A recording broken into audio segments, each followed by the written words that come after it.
শোক নিগদতি শুনিও নৃপতি গাইলগ পিজেন গীত কৃষ্ণৰ চৰণ পংকজত আতি নিবিড় কৰিয়া চিত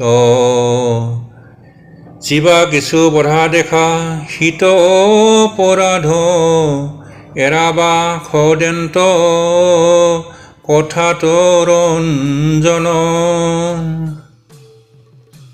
মহাপুৰুষ শ্ৰী শংকৰদেৱ তুমি আছিলা এচাটি নিৰ্মল মুকলি বতাহ, যাৰ পৰশত উজ্জীৱিত আজি অসমীয়া জাতিৰ প্ৰাণ। অসমীয়া প্ৰাণৰ উপলব্ধিত জিলিকে চিকমিক সোণালী যুগৰ ছবিটিত তোমাৰ হৃদয়ৰ স্পন্দন। আঁতৰালা তুমি তাহানিৰ সমাজ ব্যৱস্থাৰ অন্ধবিশ্বাস, কুসংস্কাৰ, ধৰ্ম ব্যভিচাৰ। দিলা তুমি ধৰ্মজ্ঞান শ্ৰৱণ কীৰ্তন, একশৰ নামধৰ্ম অমৃত সাগৰৰ সন্ধান।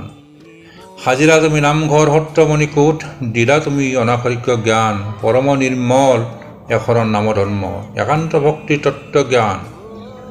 গীত নাট ভাওনা কাব্য বৰগীত প্ৰতিমা অনুপম সৃষ্টি তোমাৰেই অৱদান। বৰদোৱা বৰপেটা মধুপুৰ মাজুলীৰ পুণ্য তীৰ্থস্থানে তোমাৰেই শ্ৰৱণ কীৰ্তন উষা সন্ধ্যাকালে। মহান কবি আজি কয় প্ৰভু তোমাৰ জীৱনীদেৱ লিখে সাহিত্যকাৰ, সমগ্ৰ অসম জুৰি বিস্তৃতি জীৱনী যাৰ। আহা সকলোৱে মিলি আজি কওঁ প্ৰভু হলা তুমি আজি বিশ্ববন্দিত, অসমীয়া প্ৰাণৰ হওক তোমাৰ ভক্তিৰে মহিমামণ্ডিত।